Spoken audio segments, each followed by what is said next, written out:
우리가 독자 개발한 군 정찰 위성 1호기가 잠시 뒤에 미국 캘리포니아 반덴버그 우주군 기지에서 발사가 됩니다. 군은 2025년까지 모두 5기의 정찰 위성을 쏘아 올려 킬체인의 눈을 완성한다는 계획인데요.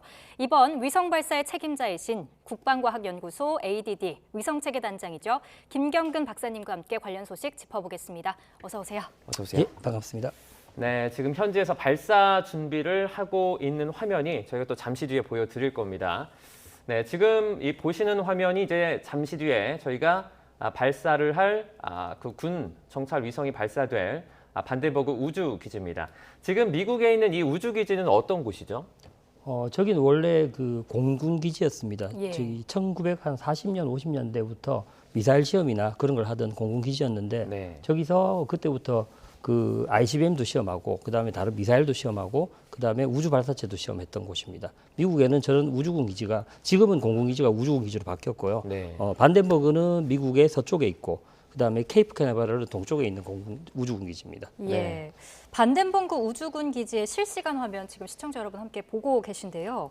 발사 시간이 공지가 됐죠. 우리 시각으로 새벽 3시 19분 잠시 뒤로 계획이 돼 있습니다. 네. 별다른 문제가 없으면 예정대로 진행이 되는 겁니까? 네, 현재까지는 뭐 계획대로 그대로 정상적으로 진행되고 있습니다. 날씨도 지금 문제가 없다고 지금 이야기되고 있고요. 예. 네, 문제가 없을 거로 보고 있습니다. 네, 지금 사실 우리나라에도 발사 기지가 좀 남쪽에 있지 않습니까? 그런데 왜 이렇게 미국까지 가서 발사를 하는 이유가 있습니까?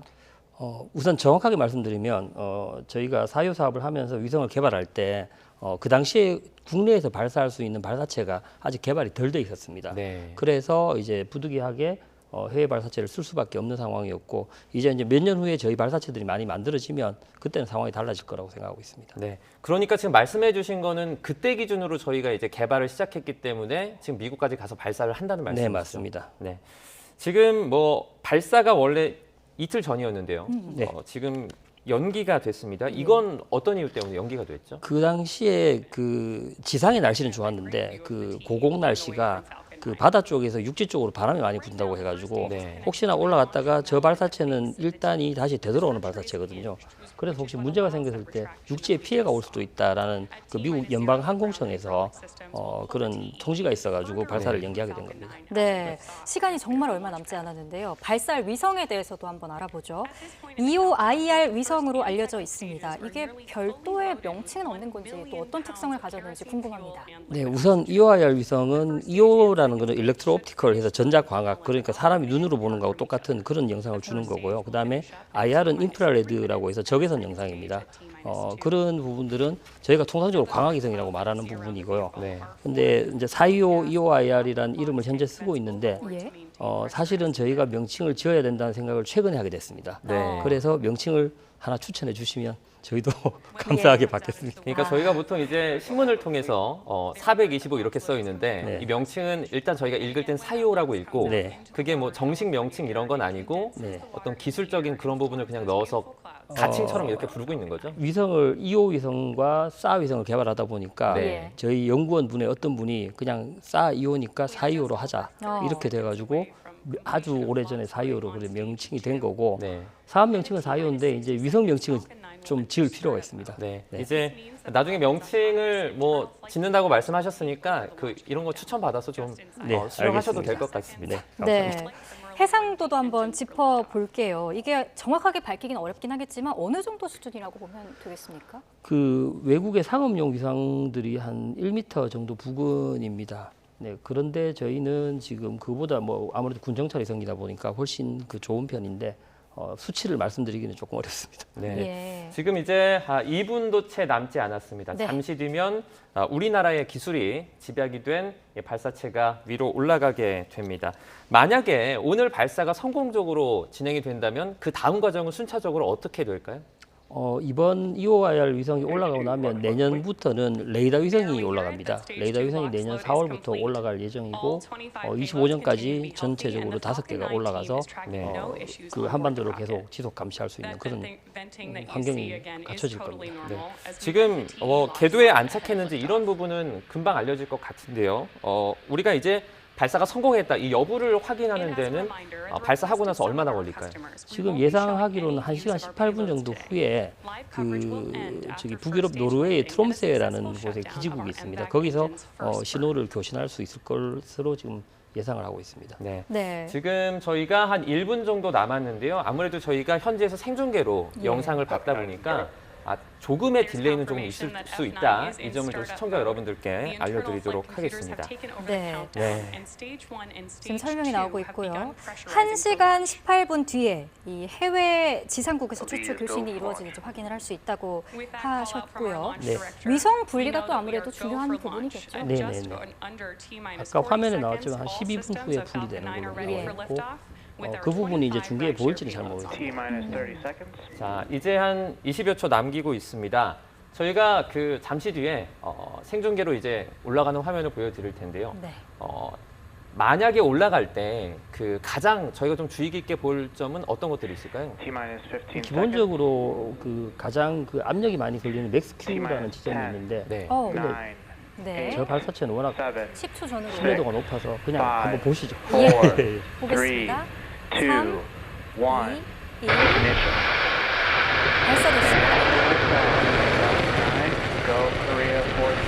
발사됐습니다. 일단 수직으로 발사체가 곧게 올라가고 있는 모습 보실 수가 있습니다. 네.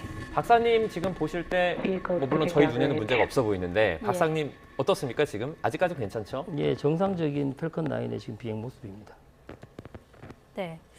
정상적으로 비행이 된 모습을 확인할 수 있고요. 바로 이어지는 과정은 일단 엔진이 정지되는 과정이겠죠.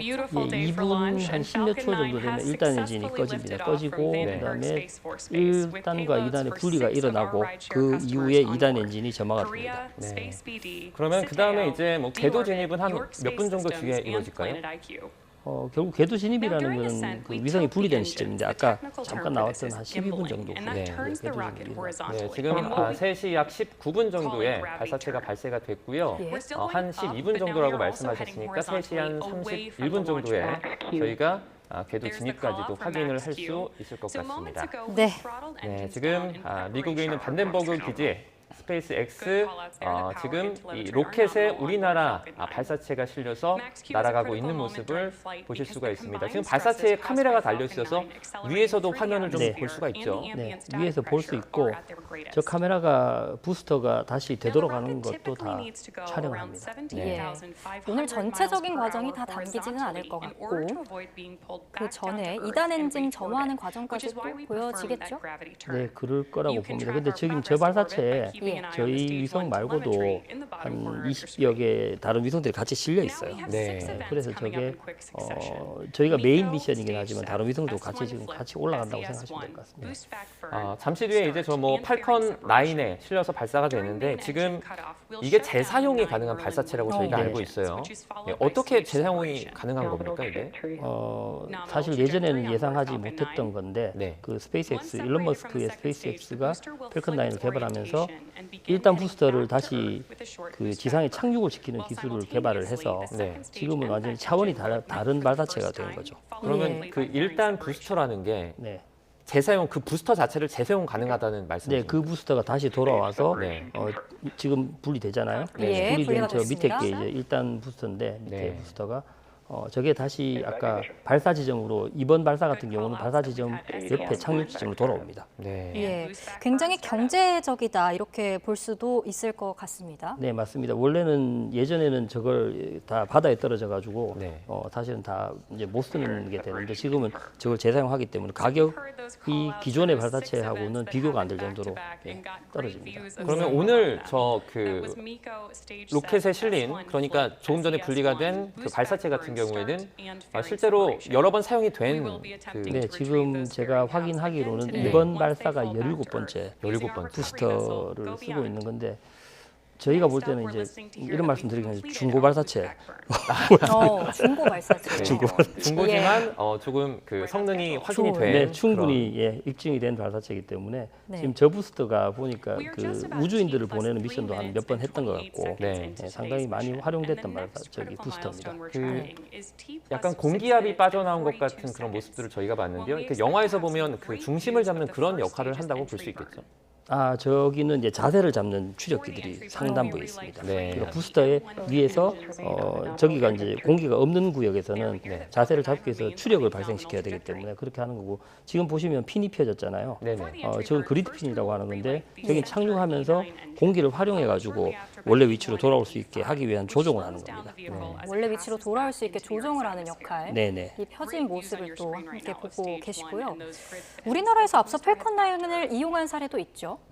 저희가 예전에 그 군에서 발사했던 통신위성 예. 그 아나시스라는 통신위성도 펠컨 9으로 발사했고 작년에 저희 그 달 탐사선 다누리도 펠컨 9으로 발사했습니다. 최근에는 펠컨 9이 워낙 그 가격 경쟁력도 있고 신뢰도도 높아가지고 사실은 대부분의 위성들이 펠컨 9으로 발사되는 상황이라고 보시면 될 것 같습니다. 네. 지금 EOIR 위성 같은 경우에 그러면 이거 해상도가 어느 정도 수준에 달합니까, 정확히? 아까 말씀드렸지만은 네네. 일반 상용보다는 훨씬 높은 편인데 네. 정확한 수치는 말씀드리기가 조금 곤란한 상황입니다. 비공개로 그게 돼 있어서 이게. 네, 비공개입니다. 네. 정찰 위성의 특성이기도 합니다. 예. 앞으로 4기의 군사정찰 위성이 더 발사가 된다고 합니다. 나머지 4기의 위성과 또 오늘 발사되는 이 위성의 차이점도 궁금합니다. 아까 말씀드렸듯이 오늘 발사되는 거는 예. 광학 위성이기 때문에 사람 눈이 보는 영상을 얻을 수 있는데 네. 내년부터 발사되는 거는 레이더 방식입니다. 그 전파 방식이기 때문에 예. 그 날씨에 관계없이 네. 언제든지 찍을 수 있고 날씨 그다음에 주야 그 낮 밤 관계없이 항상 찍을 수 있긴 하지만 그 영상은 전파로 이렇게 찍은 영상이기 때문에 사람이 보면은 금방은 못 알아보거든요. 예. 그래서 그거는 전문적인 판독할 수 있는 그런 분들이 분석을 해야 되는 그런 영상이고 사실 그 해상도는 그게 조금 더 높은 상태입니다. 싸 위성이 조금 더 높다는 예, 싸 말씀이시죠? 위성이 네. 이 광학 위성보다 조금 더 높은 수준입니다. 네. 지금 군사정찰 위성이 대부분 저희가 저궤도 위성으로 알고 있습니다. 네. 그럼 만약에 오늘 발사된 위성이 성공적으로 이제 임무 수행에 들어간다면 상공 몇 킬로미터 정도에서 돌게 되나요? 주로 저궤도 이제 정찰 위성들은 한 500에서 600km 사이에서 작동을 합니다. 대부분이 저궤도 예. 정찰 위성들은. 네. 그러면 저희가 알기로 중궤도에서 도는 위성도 있는 걸로 알고 있는데. 중궤도는 지금 뭐 항상 운전하시면서 쓰시지만 그 GPS, 네. 그 내비게이션 위성들이 중궤도에서 돌고 있고요. 그다음 정지궤도 같은 경우는 통신 위성들이 있습니다. 저희가 예. 그냥 일반 상식적으로는 뭐 지구에 좀 가까우면 좀 통신이 조금 더 강하고 원활하고 이럴 것 같은데 맞습니까? 그게 이제 지금 아시는 것처럼 저기 스타링크라든가 원앱 같은 그 통신 위성들이 저궤도에서 이제 구성되고 있는데 이제 그런 부분들이 좀 빠른 통신을 위해서 이제 개발되고 있는 중이고 예전에는 36,000km 상공의 정지궤도에서 그 통신을 했었습니다. 네. 예. 뭐 아직 정확한 평가가 나오지 않았지만 이 북한도 최근에 위성을 쏘아 올리지 않았습니까? 뭐 자체적으로 성공을 했다 이렇게 말을 하기도 하고요. 이 우리 위성과 성능을 비교했을 때는 어떻습니까? 북한 위성은 정확하게 정보를 좀 확인하기 좀 어렵고 예. 네. 근데 저희 위성하고 비교를 한다는 것 자체가 좀 약간 제가 볼 때는 어불성설로 네. 보입니다. 그래서 예. 사실은 정확하게 판단하기는 어렵지만 저희는 워낙 그 세계적인 수준인 거고 북한은 그렇지 않은 걸로 알고 있습니다. 네. 그 박사님께서 일단 보시기에는 북한과 우리나라의 기술 차이는 좀 많이 난다고 평가를 하시는 네. 거죠. 특히 우주 기술은 차이가 많습니다. 네. 우주 기술이라고 하는 것은 이제 네. 우주에서 도는 위성이 네. 지상에 사진을 찍거나 분석하거나 이런 부분이 포함이 되겠죠. 사진도 찍고 분석도 하고 그다음에 통신도 하고 다른 여러 가지 기능들이 있고 그다음에 우주에서 쓰는 어떤 구성품들이 그냥 이렇게 쉽게 얻어지는 게 아니기 때문에 기술적 차이가 많이 지금 보시는 게 지금 착륙하고 있는 장면입니다. 네. 예. 지금 지상으로 내려오고 있는 모습이죠. 네. 왼쪽에 있는 영상이요. 네, 지금 저기 내려오고 있는 게 위에서 보인 거고 네. 오른쪽에 있는 게 지금 밑에서 지금 부스터를 찍은 영상입니다. 예. 저게 지금 발사했던 반덴버그 그 발사 패드 옆에 착륙장이 있거든요. 지금 예. 그쪽으로 지금 내려오고 있는 겁니다. 네, 착륙장으로 내려오고 있고요. 오른쪽은 네, 지금 화면이 덮어졌습니다.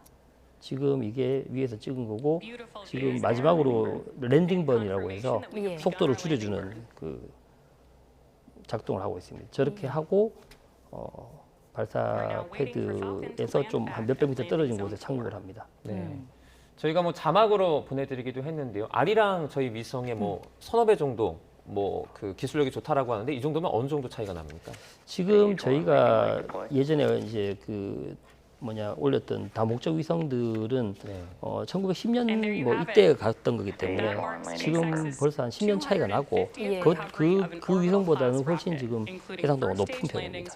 예. 지금 조금 전에 그 안전하게 착륙을 완료한 부분이죠. 네, 착륙을 했습니다. 네. 잘했습니다. 마치 영상을 거꾸로 돌린 것처럼 아주 좀 안정적으로 내려오는 모습을 보실 수가 있었습니다. 아직까지는 뭐 박사님이 보실 때도 큰 문제 없이 원활하게 진행되고 있는 것 같죠? 네, 지금 보시는 것처럼 지금 이쪽에 이제 2단 그부터는 이제 지금 중계가 없고 네. 이제 일단 돌아온 것만 지금 중계를 하는 이유는 이제 저희가 이제 군사 정찰 위성이기도 하다 보니까 그렇게 미국도 그렇게 합니다. 미국도 우주군이나 이런 쪽에서 이제 운용하는 위성들 같은 경우는 그 발사할 때도 이런 방식으로 중계를 합니다. 예, 성공적으로 발사를 했고 위성 분리를 앞두고 있는 시점입니다. 네.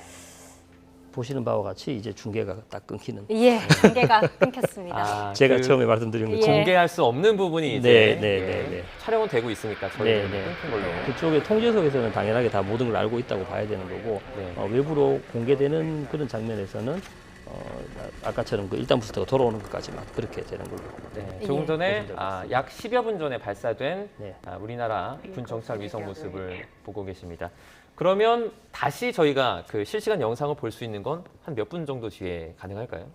실시간 영상이라는 건 네. 어떤 거 말씀하시는 거죠? 이제 뭐 분리된 다음에 그 다음에 볼 수 있는 어떤 지금은 이제 지금 저게 보통 일반적인 상용 위성을 많이 올린다 그러면은 예. 스페이스X가 어떻게 하냐면 2단 점화를 하고 또 2단이 계속 날아가고 페어링이 열리고 그 다음에 위성을 분리시키는 것까지 영상을 보내줍니다. 근데 네. 지금은 아까 1단 분리 후에는 이제 부스터 돌아오는 것만 지금 했기 때문에 그 영상을 아마 공개가 안 될 겁니다. 네. 제가 예. 볼 때는. 그러면 앞으로 예. 이제 그 예. 올라간 뒤에는 예. 분리된 뒤에는 예. 앞으로 저희가 뭐 실시간으로 볼 수는 없는 부분. 공개적으로 저희가 알 수 있는 부분은 없고 그 네. 부분은 이제 저희가 아까 말씀드렸던 외국의 그 안테나를 통해서 위성에서 신호가 들어오면 네. 그걸 가지고 저희가 분석해서 판단하고 다 그렇게 할 수 있습니다. 네. 그래서 지금- 아까 말씀드린 것처럼 1시간 한 20분쯤 후에 네. 기본적으로 위성 상태를 확인할 수 있을 것 같습니다. 네. 박사님께서 지금 그 미국에 있는 팀원분들과 연락을 하고 계시잖아요. 네네네. 혹시 뭐 전달해 주실 수 있는 부분이 있으면 이 방송 통해서 좀 공개해 주시면 좀 고맙겠습니다. 그거는 지금 당장은 조금 어려울 것 같습니다. 네, 일단은 반덴버그 기지에서 발사에 성공한 모습 지금 네. 다시 한번 조금 전 발사 모습 함께 보고 계십니다. 발사는 잘 된 것 같고 예. 지금 부스터가 또 잘 돌아왔으니까 그리고 제일 중요한 게 그 펠컨 9 로켓이 워낙 그 신뢰도가 높습니다. 예. 그렇게 해서 발사 실패가 특히 저렇게 이제 2단 이후에 발사 실패는 없었을 겁니다.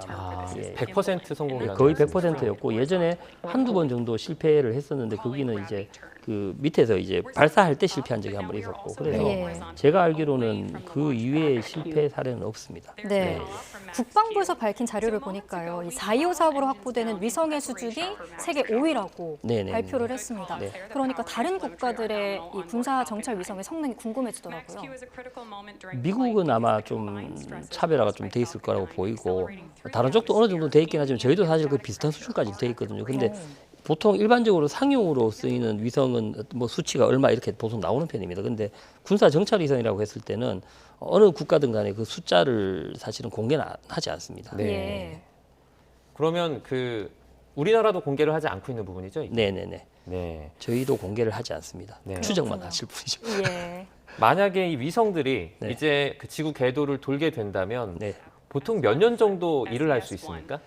위성들이 보통은 작은 위성 같은 경우는 한 3년 정도 되고 저 정도 좀 중형 위성 이상 되는 정도는 한 5년 이상 그렇게 작동을 하는데 보통 일반적으로 이제 수명을 5년이라고 하더라도 5년에 뭐 바로 고장 나고 이런 게 아니고 네. 더 쓸 수 있는 그런 상황입니다. 그러면 EOIR 5년 뒤에는 저희가 뭐 또 예. 비슷한 위성을 또 올려서 그 역할을 좀 대신하게 또 준비를 해야 결국은 위성이란 거는 저기 그 우주에 올라가면은 네. 그 위성이 이제 우주 방사선이나 이런 것 때문에 영향을 받거든요. 그다음에 연료를 소모하기도 하기 때문에 수명이 있습니다. 그래서 그 수명이 돼갈 때쯤에는 그 다음 새로운 업그레이드된 그 다음 시스템이 또 이게 발사가 돼야 되고 그래서 우주 시스템 같은 경우는 계속 발사가 이루어지고 위성에 올라가고 하는 그런 저기 산업 체인을 이룰 수 있는 그런 예. 특성까지 있습니다. 위성이 만약에 이렇게 수명이 다 했다면 이게 거의 1톤 가까이 되는 발사체지 않습니까? 네네. 800kg으로 알고 있는데 네네. 그럼 이거를 수거를 합니까? 아니면 그대로 놔둡니까? 어떻게 됩니까?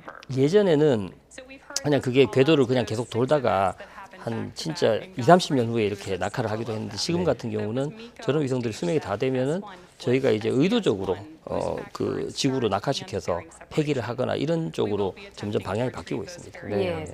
오늘 발사한 이 1호기 앞으로 이제 한반도 상공을 지나다니면서 어떻게 임무를 수행하는지 궁금합니다. 언제쯤 수행하게 되는 겁니까? 어떻게라기보다는 지금 당장 이제 오늘 발사를 하면 예. 저희가 한 며칠 내로 위성의 상태를 다 체크하고 나서 네. 현재로서는 제가 확인한 바로는 한 일주일 정도 후에는 실제로 영상을 찍을 수 있는 상태를 확보를 해서 그때서부터는 여러 가지 테스트를 합니다. 테스트를 한 후에 그 시험 평가라는 부분이 있습니다. 군의 무기체계다 보니까 그 이후에 이제 군에 인도돼서 저희 운용하시는 그 저기 부대에서 활용을 하게 됩니다. 어쨌든 안정화 과정을 거쳐야 안정화 하는 과정을 거죠? 거치는데 지금 현재로서는 6개월, 7개월 돼 있지만 사실 그걸 더 많이 당길 생각입니다. 네. 그러면 어쨌든 길어도 한 6개월 정도면 우리나라가 저 위성을 실제로 사용할 수 있게 되는 건데 네네네네. 그래도 뭐 공개할 수 없는 부분도 있겠지만 네. 어느 정도 저희가 뭐 공개할 수 있는 범위 내에서 네네. 저희가 군사적으로 어떤 식으로 좀 활용을 할 수 있을까요? 군사적으로 활용을 한다기보다는 지금 정확하게 말씀드리면 저희가 이제 외국에서 이제 영상을 얻어서 좀 정보를 지원받고 예. 그동안 또 다목적 위성이라는 걸 가지고 했는데 이제 군이 그 운용군이 자기가 정말 필요한 지역을 직접 볼 수 있는 상황이 되기 때문에 저희는 이제 개발한 사람 입장에서는 어떻게 쓸지는 모르겠지만 네. 그 운용군의 입장에서는 아마 주요한 그런 좀 관심 표적들을 계속 촬영을 하면서 정보 분석을 할 걸로 알고 있습니다. 예. 얼마 전에 이제 북한 같은 경우에도 만리경 그 위성을 발사를 했었는데 저희가 사실 뭐 어떻게 하다 보니까 그 북한이 발사를 하고 얼마 뒤에 또 저희가 발사하는 이런 상황이 생겼는데 이게 뭐 저희가 북한을 의식해서 빨리 당기거나 이런 건 절대 아니죠. 저희는 원래 예정대로 네. 저희 일정을 따랐습니다. 네. 북한이 그렇게 네. 그럼 오히려 북한이 저희 네. 일정을 고려해서 조금 빨리 발사했을 수도 있겠네요. 저는 이쪽 일을 많이 해본 사람으로서 예. 좀 그런 느낌을 조금 받고 있습니다. 네. 네. 4.25 사업이 그럼 정확히 언제부터 시작이 된 겁니까? 사업의 착수는 2018년에 정식으로 전체 시스템 사업은 착수가 됐고 지금 오늘 발사한 거는 2017년부터 개발에 들어갔던 겁니다. 그리고 25년 정도에 이제 완료가 될 예정입니다. 예, 그럼 25년에 완료가 될 예정인데 향후 5개의 위성으로 또 촘촘한 감시망을 구성을 하게 되겠습니다.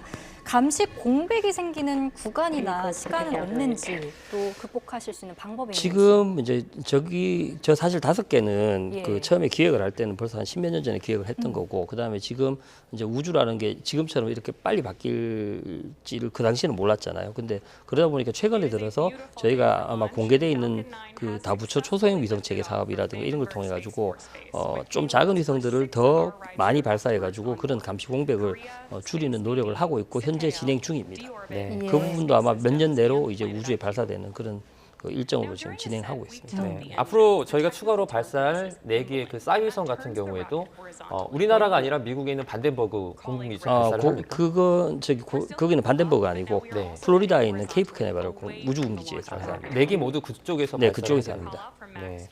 위치가 이렇게 좀 차이 나는 이유는 있을까요? 그 위성의 궤도 때문에 그 반덴버그 같은 경우는 그 말 그대로 태양동기 궤도라는 게 있는데 이제 남쪽 북쪽을 이은 궤도를 발사할 때 유리하고 그 다음에 케이프 캐나베럴은 경사궤도라고 해가지고 조금 궤도 형태가 다릅니다. 네, 저희가 지금 조금 전에 들어온 속보도 좀 전해드리겠습니다. 우리 군의 첫 정찰 위성이 위성 분리와 그리고 궤도 정상 진입에 성공했다라는 속보가 공식적으로 지금 전달이 됐습니다. 네, 다시 한번 전해드리겠습니다. 오늘 발사한 우리나라의 첫 번째 군사 정찰 위성 분리 그리고 궤도 정상 진입에 성공을 했다라는 소식이 들어왔습니다. 박사님 뭐 예상했던 결과가 나온 것 같죠? 네. 제가 볼 때는 워낙 그 신뢰도 있는 발사체고 그 다음에 사실 저희가 저 정도의 위성들은 충분한 경험을 가지고 있었기 때문에 네. 크게 문제 없이 진입할 거고 그 다음에 제가 볼 때는 빨리빨리 운용이 될 수 있을 것 같습니다. 네. 박사님의 표정이 한결 편안해지신 것 같습니다. 네, 맞습니다. 이렇게 정상 진입했다는 것을 확인한 건 일단 교신이 된 것으로 추측을 할 수 있을 텐데 아마 우리나라는 아니고 해외 교신국이랑 지금 저 부분은 네. 발사체 입장에서 위성이 분리된 걸 확인했다고 보시면 되고요. 네. 그다음에 이제 저 위성이 그 분리된 후에 이제 전원을 작동하고 그다음에 자세를 잡고 그러고 나서는 아까 말씀드린 것처럼 발사 후 1시간 18분 후에 그때 이제 확인이 될 겁니다. 네. 네. 아직까지 그 완벽한 성공이다 말하기 조금 이른 상황이지만 어느 정도 발사 그래도 성공은 된 거죠. 발사 발사 성공 된 것이고요. 거고 위성에 대한 체크는 그때 이루어질 건데 뭐 이 정도면 사실 정상적으로 작동할 거라고 보고 있습니다. 네, 해외 9시 지상국. 저희가 42분 정도에 예. 국내 지상국이랑 또 교신하게 돼 있지 네네. 않습니까? 그때 보면 조금 더 저희가 자세하게 알 수 있겠네요. 지금 순서가 있습니다. 우선 해외 지상국을 할 수밖에 없는 거는 네. 저 궤도상 지금 그 저희 한반도를 오지 않기 때문에 지금 예. 얼마 동안은 그렇기 때문에 해외에서 그렇게 컨택을 하는 거고 거기서 이제 단계적으로 뭐 첫 번째 컨택은 상태를 보고 두 번째 컨택은 아까 태양 전지판이 제대로 펴졌는지 보고 세 번째는 전체적으로 시스템이 괜찮은지 보는 건데 그게 아마 그 아까 말씀하신 저기 우리나라에서 컨택을 했을 때는 그렇게 볼 수 있는 그런 일정인 그런 식으로 지금 절차가 되어 있습니다. 네. 네. 최초 교신은 해외 지상국에서 확인을 해볼 수 있을 걸로 보이고요. 이제 한국이 어떻게 보면 정보 수혜국에서 좀 공여국으로 이렇게 발돋움할 수 있겠다. 이렇게 볼 수도 있겠죠. 네, 이제는 저희가 계속 정보를 얻는 편이었는데 예. 이제는 저희가 이제 군정찰 이상에 올라가면 어떤 전략적인 정보를 상당히 고해상도의 정보를 저희가 제공도 할 수 있기 때문에 네. 정보 능력 자체가 이제 좀 달라지는 새로운 전환점이라고 보시면 될 것 같습니다. 네, 네. 나중에 저희가 그 뭐 군 정찰 위성이긴 하지만 이것 때문에 어떤 얻는 경제적인 이득도 상당할 것으로 예상을 하시죠. 기본적으로 저런 군정찰 위성의 성능이 높아지고 하면 네. 아시는 바와 같이 지금 뉴스페이스라서 사실은 상용 위성들도 많이 높아지고 있잖아요. 그래서 저희 우리나라도 결국은 한반도 환경상 작은 위성들도 많이 올라가게 될 거고 결국은 저 기술의 파급 효과가 많이 커질 거고 그리고 이제 조만간에는 아시겠지만 지금은 미국에서 발사했지만 이제 뭐 누리호도 있고 그다음에 저희 고체 발사체도 있기 때문에 예. 국내에서 계속 발사하면서 우리나라에도 아마 우주 산업이 많이 커지는 그런 계기가 되지 않을까. 예. 저는 그렇게 보고 있습니다. 그렇다면은 이 위성의 주요 구성품도 좀 궁금해지는데 국산으로 이루어진 겁니까? 지금 이번에 올라간 부분들은 사실 주요 구성품들은 좀 일부 수입한 것도 있고 네. 예. 사실 중대형 위성 같은 경우는 아직 국내에 그런 구성품을 완벽하게 만들어내고 있지는 못합니다. 그런데 대부분의 시스템을 설계하고 통합하고 하는 걸 국내에서 다 하고 있고요. 그다음에 좀 작은 위성들 같은 경우는 이제 국산화가 많이 이루어지고 있는 상태로 보시면 됩니다. 네. 미국 같은 경우에는 첩보 위성 키올 같은 게 네. 그 실제 지상에는 뭐 5cm 크기의 어떤 물체도 확인할 수 있다라고 네. 전해지고 있는데요. 네. 우리나라 기술력도 그 정도까지 발전할 수 있겠죠? 키올이 5cm인지 아닌지는 이제 계속 이렇게 설왕설래하긴 하지만 네네네. 그 상당히 높은 수준인 건 맞고요. 근데 이제 그렇게 하려면은 이제 결국은 이제 망원경이 크거나 아니면은 지구에 상당히 근접해야 되는 그런 특성을 가지는데 저희도 그런 방식으로 해결할 수 있는 방법을 찾고 있습니다. 그리고 실제로 가능합니다. 네. 혹시 뭐 좀 그 기획하고 계신 그런 기술 발전 관련해서 그런 게 있다면 좀 어떤 게 있을까요? 있지만 말씀드리기가 비밀입니다. 조금 어렵습니다. 예. 알겠습니다. 더 죄송합니다. 궁금해지는 또 발전하는 대한민국의 기술입니다. 사실 군사 정찰 위성 말고도 또 지상, 공중, 해상에도 있지 않습니까? 네네. 우리가 이렇게 우주 위성까지 확보해야 하는 이유가 있다면 어떤 게 있을까요? 그 해상이라든가 거기는 이제 좀 그 볼 수 있는 영역 자체가 좀 제한이 될 수 있습니다. 공중에서 예. 보더라도 이제 항공기가 뜰 수 있는 영역이 있고 그다음에 뭐 예를 들면 저희가 북한 쪽을 보더라도 항공기 가지고는 어느 정도 범위를 벗어나면 안 보이는 영역이 있는데 위성 같은 경우는 제한이 전혀 없기 때문에 우주 전체를 돌아다니니까 그 부분에 대해서 사실은 상당히 자유롭다고 보시면 됩니다. 위성 같은 경우에는 이제 다른 나라들에 대한 사진을 좀 찍을 수 있지 않습니까? 네네네. 뭐 국제법이라든지 법적으로 이런 게 뭐 제한이나 그런 건 없습니까? 그런 부분들에 대해서는 이제 예를 들면 그런 건 있습니다. 제가 사진을 찍고 할 때 네. 사실은 정찰 위성이다 보니까 이제 그걸 뭐 아무데나 가서 찍고 이런 건 안 될 거고 국제적으로 서로 좀 결국은 좀 조율이 돼야 될 필요는 있다고 보시면 될 것 같습니다. 네. 예. 결국에 최종적으로 우리나라가 보유한 발사체로 좀 정찰 위성을 띄우는 그런 식의 방식도 가능한 겁니까? 그 이제 저희가 해야 되는 일이 예. 우리나라 발사체로 우리나라 위성을 우리나라 안에서 발사하는 거고 예. 아마 그러게 얼마 지나지 않아서 곧 발생할 겁니다. 어느 정도 예상을 해본다면? 그 어느 정도 아마 제가 볼 때는 지금 뭐 당장 어떤 뭐 이벤트들도 있겠지만 수년 내 한 2, 3년 내 2년 예. 그 정도 후에는 뭐 저런 큰 위성이 될지 작은 위성이 될지 봐야 되겠지만은 예. 결국은 제가 볼 때는 2025년 이후에는 국내에서 많은 발사가 이루어지고 많은 위성이 올라갈 수 있는 그런 상황이 올 걸로 보고 있습니다. 예, 저희가 뭐 이것만 한 가지 더 여쭤볼게요. 네. 그 지금 진행 중인 어떤 네, 국내 기술 100%로 발사할 수 있는 그런 프로젝트가 있습니까? 네 하고 있는 게 있습니다. 네. 네, 네. 혹시 그거 관련해서 조금 설명은 힘드십니까? 그거는 원래 오늘 주제가 아니었기 네. 때문에 알겠습니다. 네. 네. 저희가 조금 전에 이제 생방송으로 우리나라 군 정찰위성 첫 번째 발사체가 성공적으로 아직까지는 발사된 모습을 저희가 보여드렸습니다. 목표 궤도까지 정상 진입했다라는 것을 저희가 전해드리겠습니다. 네. 저희가 이제 잠시 뒤에도 계속 얘기를 나누겠지만 예. 이 다음 단계로 가장 중요한 어떤 순서가 있다면 어떤 게 있을까요? 뭐 아까 말씀드렸다시피 위성 입장에서는 그 첫 번째 교신을 했을 때 위성 상태를 확인하는 게 제일 중요하고요.